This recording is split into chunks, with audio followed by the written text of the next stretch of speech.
Hi dear student, my name is Ronit Verma और स्वागत है आपका गोपी कोचिंग क्लासेस के अंदर। तो हम क्या पढ़ रहे थे? हम पढ़ रहे थे रासायनिक अभिक्रियाओं के प्रकार के बारे में हम पढ़ रहे थे। पिछले वीडियो में हमने क्या पढ़ा था? जो पिछला हमारा टॉपिक था वो यही था, रासायनिक अभिक्रियाओं के प्रकार। और हमने कौन कौन से प्रकार पढ़े थे? हमने संयोजन अभिक्रिया और वियोजन अभिक्रिया, उन दोनों को पूरी डिटेल के अंदर पढ़ा था। ठीक है, तो आज का जो हमारा टॉपिक होने वाला है, टॉपिक तो है रासायनिक अभिक्रियाओं के प्रकार। तो इसके अंदर हम पढ़ेंगे आगे की जो अपनी अभिक्रियाएं हैं, जो हमने लिस्ट पढ़ी थी अभी पिछले वीडियो में। ठीक है, तो अब बात करते हैं ऊष्माक्षेपी अभिक्रिया के बारे में। ये हमारा आज की अभिक्रिया है, ऊष्माक्षेपी अभिक्रिया। तो देखिए, ऊष्मा जो क्षेपी अभिक्रिया होती है या जिसे हम क्या कहते हैं, एक्सोथर्मिक रिएक्शन, इसके बारे में हम डिटेल से पढ़ते हैं। ठीक है, तो सबसे पहले हमारा वही मकसद है कि सबसे पहले आपके सामने क्या चीज है, आपके सामने क्वेश्चन आ गया या आपसे कह रहे हैं कि इसके बारे में कुछ थोड़ी सी हिंट बताओ, तो सबसे पहले फोकस आपका होना चाहिए वर्ड्स के ऊपर। क्या कह रहा है? ऊष्माक्षेपी, एक्सोथर्मिक, दोनों वर्ड पर ध्यान दो। ऊष्माक्षेपी का मतलब आपको समझ में आ रहा है, कहीं ना कहीं ऊष्मा से तो रिलेटेड है। अब देखिए, क्षेपी का मतलब क्या होता है? निकलना। ठीक है, ये तो हिंदी वर्ड का हुआ। अब देखते हैं इधर, एक्सो का मतलब क्या होता है? बाहर, कहते हैं ना एग्जिट हो जा, एक्सो हो जा, मतलब इसका मतलब क्या होता है? बाहर हो जा। ठीक है, यानी कि बाहर, एक्सोथर्मिक रिएक्शन। तो अपन को साफ साफ तौर पे क्या दिखाई दे रहा है? इस रिएक्शन से समझ में आ रहा है कि इसमें कुछ ना कुछ तो बाहर निकलेगा, कुछ ना कुछ। क्या? उष्मा ही तो है, ऊष्माक्षेपी अभिक्रिया। ठीक है, तो डेफिनेशन क्या हो जाएगी? देखिए, तो डेफिनेशन हो जाएगी कि वह रासायनिक अभिक्रिया, क्योंकि अपन क्या पढ़ रहे हैं? रासायनिक अभिक्रियाओं के प्रकार। तो वह रासायनिक अभिक्रिया जिसके भीतर क्या होता है? उत्पाद के साथ साथ ऊर्जा भी क्या होती है? उत्सर्जित होती है। उत्सर्जित कहां होगी भाई? इधर तो उत्सर्जित होगी नहीं, इधर तो अपन इन्वेस्ट करते हैं, अभिकारक को तो अपन इन्वेस्ट करते हैं। अपन को तो क्या होता है? प्रोडक्ट के रूप में उत्पाद मिलता है, जो भी पदार्थ होता है, और इसमें क्या मिलेगी? ऊर्जा। यानी कि वह रासायनिक अभिक्रिया जिसके अंदर उत्पाद के साथ साथ ऊर्जा का भी क्या होता है? उत्सर्जन होता है। वो कौन सी अभिक्रिया होती है? ऊष्माक्षेपी अभिक्रिया होती है। ठीक है, अब दूसरा क्वेश्चन अपने पास आता है। भाई अपन संयोजन और वियोजन में क्या पढ़ रहे थे? संयोजन और वियोजन में अपन पढ़ रहे थे कि अभिकारक एक होना चाहिए, उत्पाद एक होना चाहिए, अभिकारक दो होने चाहिए संयोजन में, वियोजन में अभिकारक एक होना चाहिए। इसमें क्या सिस्टम होगा? इसमें सिस्टम क्या होगा? देखो, इसमें अभिकारक एक नहीं हो सकता। क्यों? क्योंकि क्या होता है? ऊर्जा तभी उत्सर्जित होती है जब दो चीजों को अपन जोड़ते हैं। ठीक है, एक को तो क्या होगा? एक, आप कोई भी एक चीज, जैसे कि कोई भी पदार्थ है, ये जैसे कि मैं मार्कर ले लूं, इस मार्कर को तोड़ूंगा मैं, तो क्या होगा? ऊर्जा उत्सर्जित होगी, ऊर्जा देनी पड़ेगी, मेरे को एनर्जी लगानी पड़ेगी। ठीक है, लेकिन दो जो भी अभिकारक होंगे उनमें क्या होगा? जो दो अभिकारक होते हैं, जब इनकी क्रिया कराते हैं अपन, तो इसमें क्या होगा? ऊर्जा का उत्सर्जन होता है। जबकि एक अभिकारक को अपन उत्पाद में परिवर्तित करने के लिए अपन को करना पड़ेगा, ऊर्जा देनी पड़ेगी अपन को। ठीक है, वो ऊर्जा का शोषण करता है। तो सिर्फ इसमें अपन को कंफ्यूजन नहीं होना है। अपन को क्या रखना है कि भाई दो अभिकारक होंगे, उनको जोड़ेंगे तो क्या होगी? ऊर्जा उत्सर्जित होती है। एक में ये नहीं होगा, तो आपको कहीं भी एग्जांपल नहीं दिखेगा कि इधर एक अभिकारक है और उधर उत्पाद भी बन रहा है और उधर ऊर्जा भी बन रही है। ऐसा बिल्कुल नहीं होगा। ठीक है, तो ये होगी अपने ऊष्माक्षेपी अभिक्रिया। एक बार और डेफिनेशन का अपन करते हैं। देखिए, तो वह रासायनिक अभिक्रिया जिसके अंदर क्या होता है? उत्पाद के साथ उष्मा का भी उत्सर्जन होता है। तो वह रासायनिक अभिक्रिया कौन सी होगी? वो होगी ऊष्माक्षेपी अभिक्रिया। ठीक है, यानी कि एक्सोथर्मिक रिएक्शन वो हो जाएगी। अब देखो, इसके एग्जांपल्स देखते हैं। तो प्राकृतिक गैस का दहन। अब प्राकृतिक गैस का फॉर्मूला क्या होता है? मेथेन। मेथेन को अपन प्राकृतिक गैस कहते हैं। और दहन मतलब क्या होता है? जलना। जलना मतलब ऑक्सीजन चाहिए। तो देखिए, ये प्राकृतिक दहन की रिएक्शन है। प्राकृतिक गैस का जब दहन करते हैं तो इसे जल और CO2 उत्पाद के रूप में प्राप्त होता है। और क्या होता है? ऊर्जा प्राप्त होती है। हमारा क्या कहती है शर्त कि ठीक है भाई, उत्पाद तो आपका बन जाएगा। ये रिएक्शन क्या कहती है अपन से कि आपका उत्पाद तो बनेगा, बट क्या होगा? ऊर्जा निकलनी चाहिए, तभी मैं क्या ऊष्माक्षेपी हूं, वरना मैं ऊष्माक्षेपी हुई नहीं। ठीक है, और रिएक्शन में क्या हो रहा है? देखिए, यहां पर ऊर्जा निकल रही है, मतलब ऊष्माक्षेपी अभिक्रिया हो गई। ठीक है, तो प्राकृतिक गैस का दहन ये क्या? एक ऊष्माक्षेपी अभिक्रिया का एग्जाम्पल है। अब बात करते हैं अपने क्वेश्चन फॉर्म में चलते हैं। देखिए भाई, आप पढ़ने के अपने श्वसन है, अपने छठे चैप्टर के अंदर है, ये बायोलॉजी वाले चैप्टर में। तो इसको समझने का प्रयास करेंगे यहाँ पर थोड़ा सा कि श्वसन जो है ये क्या? ऊष्माक्षेपी अभिक्रिया है। देखिए, आप जब भी भोजन करते हो, आपने भोजन करा, सबसे आपने कुछ भी खाया, जैसे ब्रेड हो गया, आलू हो गया, बिस्किट्स हो गए, आपने कुछ भी खाया, कार्बोहाइड्रेट से युक्त चीजें है, क्योंकि सबसे पहले एनर्जी कौन देता है? कार्बोहाइड्रेट ही देता है। सबसे पहले जो एनर्जी हमको प्राप्त होती है ना शरीर में, वो कार्बोहाइड्रेट से प्राप्त होती है। आपने देखा होगा जो भी कोई बीमार होता है, सबसे पहले उसको ग्लूकोज की बोतल चलाई जाती है। क्यों? क्योंकि क्या होता है उसमें कार्बोहाइड्रेट ही होता है, वो कार्बोहाइड्रेट का एक रूप होता है। उससे क्या होता है, आपको तुरंत एनर्जी मिल जाती है। ठीक है, तो देखो, तो हमने क्या कुछ भी खा लिया, जैसे कि कार्बोहाइड्रेट चीजें खा ली, ब्रेड खा लिया, आलू, मतलब कार्बोहाइड्रेट से कुछ भी, बिस्किट वगैरह कुछ भी हमने खा लिया। ठीक है, तो ये क्या होगा, अपना ग्लूकोज का फॉर्मूला हो गया। अब वो क्या होगा, पाचन होगा उसका, वो किसमें टूटेगा? ग्लूकोज में। अब ये जो ग्लूकोज होगा, ये हमने जो श्वसन में ऑक्सीजन ली, जो हमारे कहा है ब्लड में, ठीक है, तो वहां पर ये जो ग्लूकोज होगा, ये इससे क्रिया करता है, क्रिया करके CO2 बना लेगा और जल बना लेगा। CO2 बाहर छोड़ ही देंगे अपन। ठीक है, लेकिन आपने सुना होगा कि हमें ATP प्राप्त होती है भैया जब भी श्वसन होता है। श्वसन में कितनी? 38 ATP। अब ATP क्या होती है? ऊर्जा का ही रूप है। ठीक है, तो ऊर्जा का रूप है, मतलब कि क्या हो गया, मतलब कि हो गया ये कि CO2 H2 तो उत्पाद के रूप में प्राप्त हो ही रहे हैं, साथ में क्या हो रहा है, ऊर्जा प्राप्त हो रही है। और हमारा क्या है, ऊष्माक्षेपीय अभिक्रिया। हमको तुरंत पकड़ लेना है भैया, ऊर्जा जहां दिखी उत्पाद के साथ ऊष्माक्षेपीय अभिक्रिया। बिल्कुल कंफ्यूज नहीं होना। तो देखिए, ये श्वसन की रिएक्शन है अपनी। ठीक है, ग्लूकोज हो गया, ऑक्सीजन से क्रिया कर रहा है, CO2 बना रहा है, H2 बना रहा है और ऊर्जा। तो कौन सी अभिक्रिया होगी?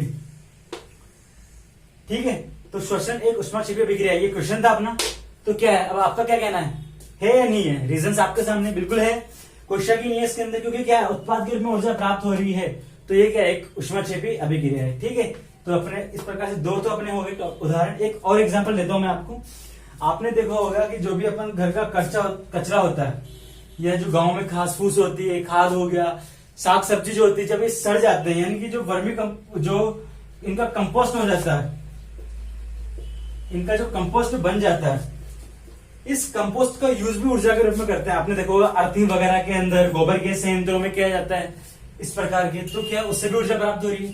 तो क्या है, इस प्रकार का जो ये एग्जाम्पल है, साग सब्जियां होगी, जो सड़ी गली जो सब्जियां होती है, ये भी किसका एग्जाम्पल है? ऊष्माक्षेपी अभिक्रिया का एग्जाम्पल है। क्यों? क्योंकि इनसे भी क्या होता है, अपन को ऊर्जा प्राप्त होती है। तो इस प्रकार से अपना क्या हो गया, ये ऊष्माक्षेपी अभिक्रिया अपनी कंप्लीट हो चुकी है। ठीक है, अब आगे पढ़ेंगे हम ऊष्माशोषी अभिक्रिया के बारे में।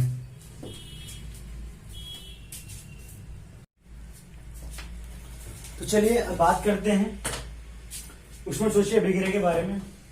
देखते हैं ऊष्माशोषी अभिक्रिया यानी कि एंडोथर्मिक रिएक्शन। एक इंपॉर्टेंट बात हो रही है कि आप हिंदी टर्म के साथ क्या इंग्लिश टर्म का भी यूज लिया करो, क्योंकि क्या होता है आगे की जब कक्षाएं होंगी आपकी, तो आपको ज्यादातर यही टर्म यूज करेंगे। ठीक है, ये क्या हिंदी टर्म का ज्यादा यूज नहीं करते हैं। ठीक है, तो मेन होगा जितना भी आप अगर फोकस करोगे इंग्लिश टर्म पे, तो आपके लिए बेटर होगा। ठीक है, तो अपन बात करते हैं अब ऊष्माशोषी अभिक्रिया के बारे में। तो अब देखो अपना वही सबसे सिंपल सा फंडा के सबसे पहले भैया हम तो जाएंगे नाम पे।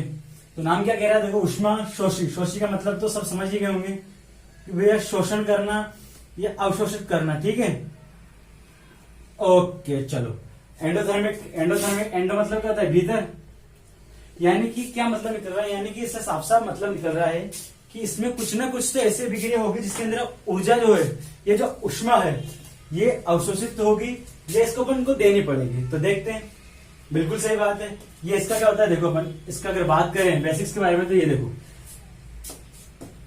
अभिकारक होगा, ऊष्मा देनी पड़ेगी, उत्पाद बन जाएगा। ठीक है, अब इसको डिफाइन करते हैं अपन।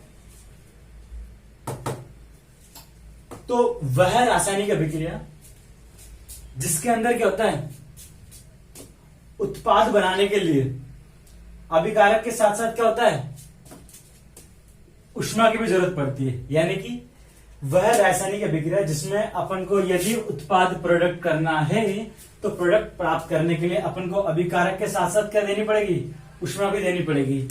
क्यों देनी पड़ेगी, क्योंकि देखो अगर आप ऊष्मा दोगे ही नहीं, तो ये जो है इसको एनर्जी मिलेगी नहीं अभिकारक को, ये उत्पाद कैसे बनाएगा। अपना मकसद क्या, अपन को तो उत्पाद प्राप्त करना है। तो कुछ ऐसी अभिक्रियाएं भी होती है जिनको जब तक आप ऊष्मा का दर्शन नहीं कराते हो, या जब तक उनको आप ऊष्मा नहीं देते हो, तब तक क्या होता है, अपन को उत्पाद नहीं प्राप्त होता है। और ऐसी जो अभिक्रिया होती है उनको क्या कहते हैं अपन, उन्हें कहते हैं एंडोथर्मिक रिएक्शन या ऊष्माशोषी अभिक्रिया। यानी कि वह अभिक्रिया है जिनमें ऊष्मा अवशोषित होती है, जिस अभिक्रियाओं में अभिकारक के साथ। ठीक है, तो इस प्रकार से क्या होगा, ये होगी ऊष्माशोषी की डेफिनेशन अपन ने पढ़ ली। अब इसको समझते हैं एग्जाम्पल के माध्यम से, देखते हैं एग्जाम्पल के माध्यम से कैसे। देखो अपने पास है ये कैल्शियम कार्बोनेट का सूत्र जिसे अपन चूना पत्थर भी कहते हैं। तो ये हो गया अपना ऊष्मा, ये हो गया अपना CaO यानी कि बुझा हुआ चूना, और ये अपनी कार्बन डाइऑक्साइड। ठीक है, तो जब क्या है चूना पत्थर से अपन को बुझा हुआ चूना बनाना है, यस, और इससे CO2 तो सह उत्पाद के रूप में प्राप्त होगा। मेन प्रोडक्ट क्या होगा इसका, ये होगा। यानी कि जब चूना पत्थर से अपन को ये चीज बनानी है, क्या बनाना है, बुझा हुआ चूना बनाना है, तो ये कब तक नहीं बनेगा, ये तब तक नहीं बनेगा जब तक अपन कैल्शियम जो कार्बोनेट है उसको क्या नहीं देंगे, ऊष्मा नहीं देंगे। ऊष्मा देने के बाद ही क्या प्राप्त होगा अपन को, ये बनेगा कैल्शियम ऑक्साइड यानी कि बुझा हुआ चूना या और CO2। तो इस प्रकार से अपन क्या कह सकते हैं इस अभिक्रिया की शर्त, यानी कि यार ये अभिक्रिया तो ऐसी हो गई, ऊष्मा दे रहे हैं, और अपने क्या पढ़ा था, अपने पढ़ा था कि भाई जिस भी अभिक्रिया में ऊष्मा काम आए वो कौन सी हो जाएगी, ऊष्माशोषी, और जिस भी अभिक्रिया में ऊष्मा उत्सर्जित हो वो क्या हो जाएगी, वो हो जाएगी अपनी ऊष्माक्षेपी यानी एक्सोथर्मिक। ठीक है, अब बात करते हैं अगले एग्जाम्पल के बारे में। तो अपने पास से अगला एग्जाम्पल है अपना ये पेंटा फास्फोरस पेंटा क्लोराइड, 5 है तो पेंटा। ठीक है, ये अपने एग्जाम्पल लिया। इससे क्या मिलकर बना होता है, इससे मिलकर बना होता है फास्फोरस ट्राइक्लोराइड, 3 को ट्राई। ठीक है, तो इस प्रकार से अपने पास क्या हो गया, ये फास्फोरस पेंटाक्लोराइड का अपन को इससे चाहिए ये वाला प्रोडक्ट। लेकिन भैया कब तक नहीं मिलेगा आपको ये प्रोडक्ट, जब तक आप इस अभिक्रिया में ऊष्मा नहीं दोगे तब तक आपको ये प्रोडक्ट नहीं बनेगा। ठीक है, और सहउत्पाद के रूप में तो क्लोरीन है ही सही अपने पास। ठीक है, तो इस प्रकार से ये क्या है, ऊष्माशोषी अभिक्रिया के एग्जाम्पल है। अपन ने क्या पढ़ लिया, ऊष्माशोषी अभिक्रिया और इसके एग्जाम्पल्स के बारे में। ठीक है, तो ऊष्माक्षेपी अभिक्रिया और ऊष्माशोषी जो अभिक्रिया है इसके अंतर पूछ लेता है आपसे एग्जाम में, या इनके एग्जाम्पल दे देता है, या इनके उदाहरण देके भी आपसे पूछ लेता है 1 या 2 नंबर के अंदर, या 2 नंबर के अंदर आपसे डिफरेंस पूछ सकते हैं। ठीक है, तो अपन लिख सकते हैं आराम से, अब कोई दिक्कत नहीं है, समझ चुके हैं अपन इस चीज को। ठीक है, तो ये क्या हो गया अपना, ये हो गया अपना ऊष्माशोषी अभिक्रिया और एंडोथर्मिक रिएक्शन। ठीक है, एक और बात भाई, इसमें क्या है अपने पास ऐसा नहीं है कि अभिकारक एक होना चाहिए, 2 अभिकारक होते हैं, उनको जोड़ने के लिए भी कभी कभी क्या होता है ऊष्मा की जरूरत पड़ सकती है, तो उनको भी क्या है ऊष्माशोषी अभिक्रिया के अंदर काउंट करेंगे। इसमें ऐसा नहीं है कि अभिकारक एक ही होगा, अभिकारक 2 भी हो सकता है, 3 भी हो सकता है, डिपेंड करता है कि ऊष्मा उससे चाह रही है या नहीं चाह रही, उसके बाद ही क्या होगा वो ऊष्माशोषी अभिक्रिया होगी। तो ये कंफ्यूजन मत रखना कि सर एक ही अभिकारक होगा या जिसको ऊष्मा चाहिए वही ऊष्माशोषी होगी, ऐसा नहीं है, एक से अधिक अभिकारक हो सकते हैं। ठीक है, तो ये अपना टॉपिक हो गया ऊष्माशोषी अभिक्रिया के बारे में। अब बात करेंगे अपन प्रकाश रासायनिक अभिक्रिया के बारे में। तो अब बात करते हैं प्रकाश रासायनिक अभिक्रिया की, यानी कि फोटोकेमिकल रिएक्शन। ठीक है, तो ये कौन सा प्रकार है अपना, ये है अपना 5वां प्रकार। ठीक है, प्रकाश रासायनिक अभिक्रिया, इसके बारे में बात करते हैं। प्रकाश रासायनिक अभिक्रिया क्या होती है, देखिए। तो प्रकाश रासायनिक अभिक्रिया देखो अपने वही सबसे सिंपल फंडा अपना, सबसे पहले कहां जाएंगे अपन, नाम पे। ठीक है, तो प्रकाश रासायनिक मतलब कि प्रकाश। अब प्रकाश कहां से आता है अपने पास, ऑब्वियसली बात है सूरज।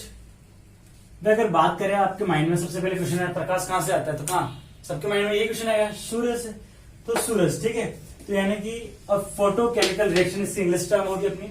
तो देखिए अभिकारक, सूर्य का प्रकाश और उत्पाद। ठीक है, ये इसका फॉर्मेट हो गया। तो अब डेफिनेशन क्या हो जाएगी अपनी, डेफिनेशन मतलब यानी ऐसी रासायनिक अभिक्रिया है जिनमें कहता है सूर्य का प्रकाश अवशोषित होता है, मतलब जिनमें अभिकारक से उत्पाद बनाने के लिए, यानी कि ये जो अभिकारक है इस अभिकारक से उत्पाद बनाने के लिए क्या चाहिए, सूर्य का प्रकाश चाहिए। अगर आपने सूर्य का प्रकाश नहीं दिया तब तक क्या होगा, उत्पाद बनेगा नहीं। तो भैया ऐसी बहुत सारी रिएक्शन होती है जो सिर्फ और सिर्फ सूर्य के प्रकाश की प्रेजेंस में होती है।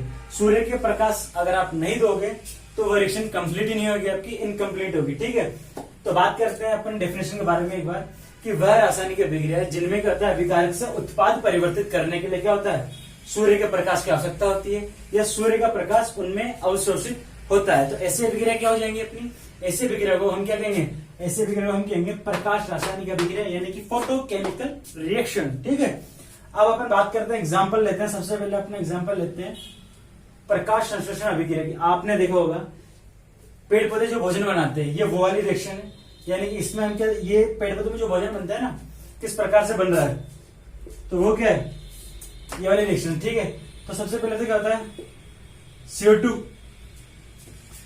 H2 और ग्लूकोज प्लस O2। ठीक है, इस प्रकार से, यानी कि प्रकाश संश्लेषण जो अभिक्रिया होती है इसमें क्या होता है कि भाई जो पेड़ पौधे होते हैं ये CO2 ग्रहण करते हैं और इन्हें जल प्राप्त होता है जब, तो इससे क्या बनता है, ग्लूकोज बनता है और ऑक्सीजन बनती है उत्पाद के रूप में। तो ऑक्सीजन तो बाहर निकालती है जिन्हें हम मनुष्य ग्रहण कर लेते हैं। बच्चा कुचा बेचारा क्या करते हैं, भोजन खुद स्वयं के लिए यूज करेंगे। ठीक है, लेकिन अब बात क्या होती है, आपने इसे दे दिया CO2, ठीक है, और H2 दे दिया, बट आपने इससे क्या करा, सूर्य का प्रकाश ही नहीं दिया। आपने पेड़ एक पौधे को कर दिया कमरे में बंद और आप दे रहे हो उसको CO2, आप उसको जल भी दे रहे हो, लेकिन आप देख रहे हो भैया इसने तो भोजन बना ही नहीं, थोड़े दिनों बाद ये तो सूख गया। क्यों हुआ, क्योंकि भैया आपने जो उसके लिए सबसे ज्यादा जरूरी था सूर्य का प्रकाश, वो तो आपने उसे दिया ही नहीं। तो यानी कि ऐसी अभिक्रियाएं जिनमें कहता है सूर्य का प्रकाश नेसेसरी होता है, बहुत जरूरी होता है, वो कौन सी होती है, उन्हें कहते हैं प्रकाश रासायनिक अभिक्रियाएं। ठीक है, ये तो था किसका एग्जाम्पल, प्रकाश संश्लेषण का एग्जाम्पल। ठीक है, ऐसे बात करते हैं 2AgCl का, सिल्वर क्लोराइड, और ऐसे बात करते हैं 2AgBr, सिल्वर ब्रोमाइड का। इनसे भी क्या होता है, जब तक आप इनमें सूर्य का प्रकाश नहीं दोगे, ठीक है, तब तक ये अभिक्रिया क्या होगी, कंप्लीट नहीं होती है। ठीक है, तो ये किसके एग्जाम्पल थे, अपने फोटोकेमिकल रिएक्शन के एग्जाम्पल थे। अब बात करते हैं इसमें से कुछ अच्छे क्वेश्चन निकलते हैं। देखो सबसे पहले तो अगर बात करें लॉजिकल क्वेश्चन की, कि प्रकाश संश्लेषण अभिक्रिया जो होती है ये एक उष्माशोषी अभिक्रिया है या नहीं है। अब देखिए सूर्य का प्रकाश जो अपने को आता है, ये एक तरीके से अपन कह सकते हैं क्या है, ऊर्जा और उसमें एक ही होती है, बस क्या होता है रूप अलग अलग होते हैं उनके। ठीक है, और ये प्रकाश हो गया अपना। ठीक है, यानी कि उष्माशोषी में क्या रहता है, उष्मा चाहिए। अब क्या होता है, प्रकाश में उष्मा का एक प्रकार रूप होता है, और ऊर्जा जो होती है वो भी क्या है, उष्मा का एक ही रूप है। तो यानी कि हम क्या कह सकते हैं, तीनों होने को तो एक ही चीज है, बस क्या है, नाम अलग अलग है इनके। ठीक है, तो उष्माशोषी अभिक्रिया है या नहीं है। अब आप बताओ उष्माशोषी अभिक्रिया है या नहीं है। प्रकाश संश्लेषण एक उष्माशोषी अभिक्रिया है या नहीं। क्वेश्चन आ गया आपके एग्जाम के अंदर बोर्ड में, क्या करोगे आप, है थोड़ा लॉजिकली क्वेश्चन है। देखो भाई सूर्य का प्रकाश चाहिए, अब अपने का बड़ा सूर्य का प्रकाश मतलब कि उष्मा का ही है भैया ये तो, और जिनमें उष्मा यूज आती है वो सारी अभिक्रिया कौन सी होती है, उष्माशोषी। तो यानी कि जो पेड़ पौधे भोजन बनाते हैं वो कौन सी अभिक्रिया है, उष्माशोषी होती है। यानी कि ये सारी अभिक्रिया भी हो जाएगी, उष्माशोषी हो जाएगी। तो इस पर और देखो, तो ये जरूरी ये हो सकता है कि प्रकाश रासायनिक अभिक्रिया उष्माशोषी हो सकती है, यानी एक अभिक्रिया जो है ये, इसके अनेक नाम हो सकते, अनेक प्रकार के हो सकते। देखिए तो ये आपको उष्माशोषी होगी। अब इसको देखो, आप वियोजन पढ़िए आपने, क्या होता है उसमें, एक अभिकारक होता है ये लो। तो ये भाई हाँ प्रकाश रासायनिक अभिक्रिया तो है, क्योंकि प्रकाश चाहिए, और एक अभिकारक टूट के बना रहा है, दो उत्पाद बना रहे हैं, तो ये क्या होगी, वियोजन अभिक्रिया भी होगी। इस प्रकार से क्या होता है, एक ये जो अभिक्रिया होती है उसके और भी प्रकार हो सकते हैं, इसमें अपन को कंफ्यूज होने की जरूरत बिल्कुल भी नहीं होगी। देखो AgBr है, इसमें भी क्या हो रहा है, इसमें भी यही हो रहा है, एक अभिकारक है जो टूटकर दो से अधिक उत्पाद बना रहा है, तो ये भी क्या हो जाएगी, वियोजन अभिक्रिया हो जाएगी। लेकिन प्रकाश रासायनिक अभिक्रिया क्यों हुई, क्योंकि सूर्य का प्रकाश है। ठीक है, तो इस प्रकार से हमने पढ़ा प्रकाश रासायनिक अभिक्रिया के बारे में। ये बहुत अच्छा क्वेश्चन है, पर ये प्रकाश संश्लेषण किया एक उष्माशोषी अभिक्रिया है या नहीं है, इसका रीजन मैंने आपको बता ही दिया क्यों है। ठीक है, अब एक और एक नंबर का क्वेश्चन आता है आपका इस AgBr से संबंधित। जो AgBr होता है इसका उपयोग क्या होता है, स्वयं श्वेत जो फोटोग्राफी होती है, फोटोग्राफी, इसके अंदर इसका यूज लिया जाता है। ठीक है, तो आपके एक नंबर में क्वेश्चन आ जाता है AgBr का उपयोग क्या होता है, श्याम जो श्वेत फोटोग्राफी होती है, यानी कि जो हम कैमरा होता है उसके अंदर जो रील लगाते हैं, ब्लैक एंड व्हाइट जो पिक्चर्स बनाते हैं, तब किसका उपयोग किया जाता है, AgBr का, धोने के लिए। आपने देखा होगा टीवी सीरियल वगैरह में जब फोटो खींचता है तो उससे लटका देते हैं ना सुखाने के लिए, तो वो क्या होता है वो एजीबीआर ही होता है। वो जिसके अंदर क्या होता है, स्वयं श्वेत फोटोग्राफी में एजीबीआर का उपयोग किया जाता है। तो आप 1 नंबर का क्वेश्चन आता है इससे, एजीबीआर क्या होता है। ठीक है, इस प्रकार से हमने क्या पढ़ लिया, इस प्रकार से हमने पढ़ लिया ऊष्मा क्षेपी के बारे में, ऊष्मा शोषी के बारे में और प्रकाश रासायनिक अभिक्रिया के बारे में। तो आज हम 3 ही अभिक्रिया पढ़ेंगे, बाकी अगले वीडियो में पढ़ेंगे, अगले टॉपिक उसमें लेंगे अगले वीडियो के अंदर, क्योंकि वीडियो ज्यादा लंबा नहीं करेंगे हम। ठीक है, तो अगर आपको इन जो तीनों अभिक्रियाएं में से कुछ भी कंफ्यूजन हो तो आप मेरे को डिस्क्रिप्शन में अपने नंबर हमेशा देता हूं, आप डिस्क्रिप्शन में जाके मेरे को व्हाट्सएप मैसेज कर सकते हो या कॉल भी कर सकते हो। कभी भी कॉल मत करना, बाकी शाम के टाइम आप कॉल कर सकते हो, 5 से 6 के जो टाइम होता है उसमें पूछ सकते हो। कमेंट बॉक्स में आप ऑब्वियसली पूछ सकते हो। ठीक है, और हम क्या कर रहे हैं 11th और 12th में 20 से स्टार्ट करने वाला हूँ बायोलॉजी की, और अच्छे से पढ़ेंगे उसमें। और ये अभी हमने 10th स्टार्ट कर ही दी है, उसके चल ही रहा है चैप्टर। तो आपके जो संपर्क में कोई भी 10वीं का छात्र हो, कोई भी 11th 12th के हो, उन्हें प्लीज अपने इस चैनल के बारे में बताना, क्योंकि क्या लॉकडाउन चल रहा है, कोचिंग अभी बंद है, और मैं चाहता हूँ आप बिना पैसे खर्च किए आपको राइट इन्फॉर्मेशन मिल जाए। क्योंकि यहाँ क्या हम आपको रटाने में बिल्कुल मैं जोर नहीं दूंगा। आपका जो भी कंफ्यूजन हो, जो भी आपको परेशानी हो, आप पूछ सकते हो फोन पे, कॉल पर। मैं आपको निश्चिंत और भाव से बिल्कुल बताऊंगा। कोई आपसे मतलब परेशानी नहीं होगी आपको, मतलब समझने वगैरह के अंदर आप मेरे से निश्चिंत होकर पूछ सकते हो। मैं आपके फ्रेंड जैसा ही हूँ बिल्कुल। ठीक है, तो अपन को क्या करना है, अपन को सिर्फ 3 चीजें करनी है। देखिए, अपन को इस चैनल को सबसे पहले तो सब्सक्राइब करना है, शेयर करना है और लाइक करना है। अगर वीडियो अच्छा लगे तो कमेंट जरूर कर देना। बाकी 3 चीजें तो नेसेसरी करनी है। क्या करना है, सब्सक्राइब, शेयर और लाइक। ठीक है, थैंक यू, मिलते हैं अगले वीडियो के अंदर।